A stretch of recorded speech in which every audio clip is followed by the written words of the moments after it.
लाजवणारी आणि वडील मुलीच्या नात्याला काळीमा फासणारी घटना नाशिकमध्ये समोर आली आहे। पाहूया सविस्तर बातमी।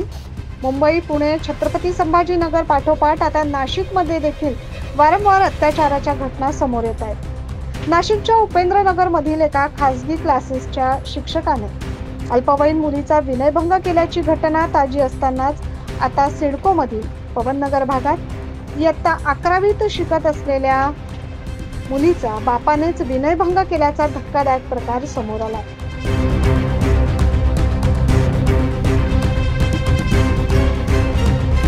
रविवार 25 ऑगस्ट रोजी दुपारी 2:30 वाजेच्या सुमारास संशयित हा मद्यप्राशन करून घरी आला। त्यावेळी पीडित मुलगी कपडे धुत होती। इतक्या उशिरा कपडे का धुते या कारणावरून वडिलांनी तिच्यासोबत वाद घातला आणि पीडितेस मारहाण केली, तसेच तिच्यासोबत गैरवर्तन केले। पीडित मुलीने कशी तरी स्वतःची सुटका करून घेत सर्व प्रकार तिच्या आईला सांगितला। त्यानंतर आईने मुलीला विश्वासात घेऊन अंबड पोलिसात याबाबत तक्रार दाखल केली। या प्रकाराबाबत वरिष्ठ पोलीस निरीक्षक सुनील पवार यांनी अधिक माहिती दिली। दिनांक 25/28 रोजी दुपारी 2:30 वाजता पवननगर या ठिकाणी एक कुटुंब राहतं। तर त्यामध्ये मुलगी, तिचं वय याच्यातली बळीत मुलगी तर 15 वर्षांनी 10 महिने, तर ती घरी एकटी होती। आई तिची जॉबला होती कंपनीमध्ये आणि छोटा लहान भाऊ ट्युशनला गेला होता। तर त्यावेळेस ती याच्यामधला जो आरोपी आहे विश्वास गॅंत सोनोने, हा तिचा वडील, हा दारूच्या नशेमध्ये घरी आला।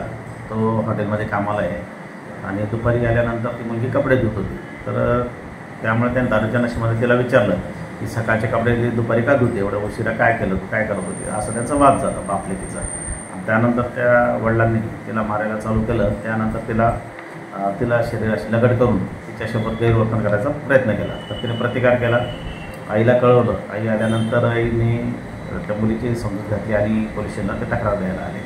तर त्यांचं ते प्रसंगाचं गांभीर्य ओळखून आम्ही पटकन महिला PSI आमच्या उंडे मॅडम, ठाणे अंमलदार PSI पाडवी आणि क्राईमचे श्री सर यांनी त्या मुलीला समुपदेशन केलं, तिला खरा प्रकार विचारून घेतला आणि त्यानंतर तत्काळ गुन्हा दाखल करून घेतला।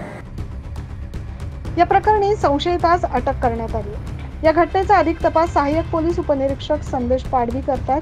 मात्र जन्मदात्याकडूनच घृणास्पद प्रकार होत असेल तर मुली घरात देखील सुरक्षित आहेत का, हा प्रश्न पडतो। तसेच समाजात वाढत चाललेल्या या विकृत मानसिकतेबरोबर लढायचे कसे, हा मोठा प्रश्न आता निर्माण होत चालला आहे। 9 न्यूज महाराष्ट्रासाठी प्रतिनिधी नितीन चव्हाण।